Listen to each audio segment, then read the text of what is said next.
विदेशों तक भगवान राम के नाम की गूंज, इंग्लैंड से पहुंची राम भक्त का निराला अंदाज।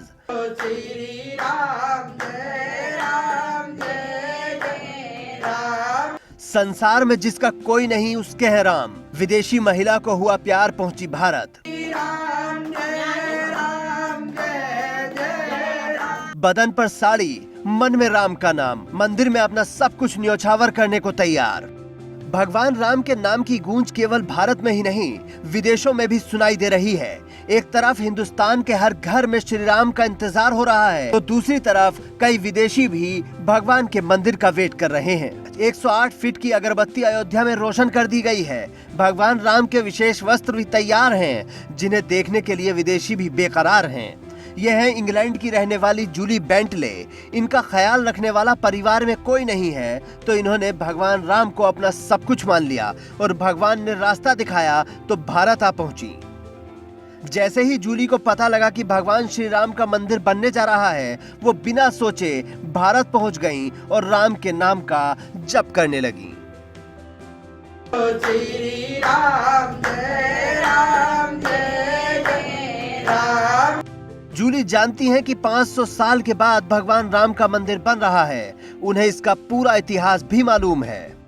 Lord Ram has been away for 500 years and is returning back to this beautiful temple. And everybody is invited on the 22nd to join the celebrations. It will be like Diwali all over again for your country. What do you know about the construction of the temple and the story about the homecoming of Ram?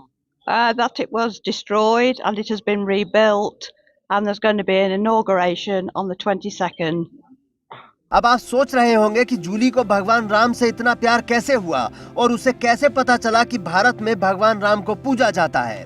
तो इसका जवाब है आगरा के रहने वाले भानु प्रताप सिंह, जो एक multinational company में काम करते हैं। दरअसल हुआ कुछ ऐसा कि भानु प्रताप की जूली से इंस्टाग्राम पर बात हुई। दोनों ने एक दूसरे के कल्चर के बारे में जाना। जूली ने बताया कि उनके परिवार में कोई नहीं है। दोनों काफी दिनों तक बात करते रहे, तो जूली ने भानु से बताया कि वो बहुत अकेली हैं और उन्हें अपने बेटे की तरह मानती हैं। लिहाजा भानु ने भी जूली को माँ की तरह समझा और भारत आने का न्योता दिया। जब जूली भारत आई तो भगवान राम के बारे में भानु से बात करने लगी और पूछा कि 22 जनवरी को भगवान राम के लिए क्या हो रहा है, क्योंकि वो पहले से ही भगवान राम के बारे में काफी कुछ जानती थीं, जिसे देखकर वहाँ के लोग काफी हैरान थे। कल मुझे आते ही बताया कि यहाँ पर एक फेस्टिवल होने वाला है, तो इन्हें लगा था कि कुछ ऐसे होली और दिवाली होता है उस तरीके से, बट मैंने उन्हें बताया कि रामचंद्र जी वापस आ रहे हैं। तो इन्हें खुद से ही पहले से ही पता था कि रामचंद्र जी 22 तारीख को आ रहे हैं और क्या क्या होने वाला है, वो सारी चीजें पता थी इनको पहले से। बिल्कुल, इनका बहुत मन है जाने का, बट अभी क्या है, इनके वीजा की जो वैलिडिटी है वो खत्म हो जाएगी, तो इस वजह से वहां पर नहीं जा पाएंगी। बट इन्होंने मुझे बताया कि मई में दोबारा से आ रही हैं और इन्हें इंडिया बहुत पसंद आया है। तो ये अक्सर ये बोला है इन्होंने कि ये 2-2, 2.5 महीने बाद यहाँ पर आना पसंद करेंगी, और अगर इनका कुछ और प्लान हुआ तो आई थिंक ये इंडिया ही शिफ्ट हो जाएंगे।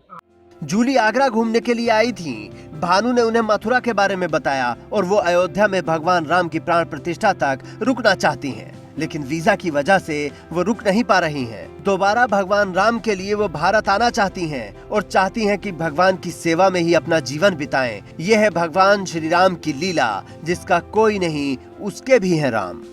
ब्यूरो रिपोर्ट, खबरें अभी तक।